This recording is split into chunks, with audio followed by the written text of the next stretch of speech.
What do people living near a volcano and anxiety have in common?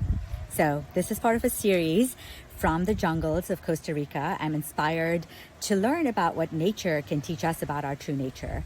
And I got to visit this town, La Fortuna, which is close to this volcano called the Arenal Volcano. And it became active again in 1968 and stayed active until 2010. It's still considered an active volcano. But today I want to talk about what we can learn from the history of this particular volcano. So in the early 1960s, there were a few warning signs that started coming up about this volcano starting to become active again. Apparently it hadn't erupted since the 1500s and people just thought it was a mountain.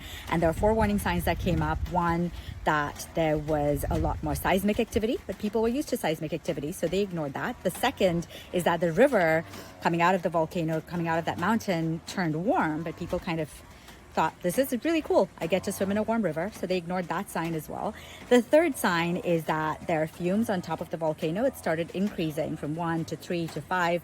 At some point there were 40 fumes above the top of the mountain, and people ignored that. And the fourth was that little steam vents were releasing heat all through the mountain, and people going through the jungle in that part of the mountain were just really happy that they could stay warm as they laid down their sleeping bag. And so they ignored all of these warning signs. And then on the morning of July 29th, 1968, the volcano erupted, the lava flowed down and killed 77 people.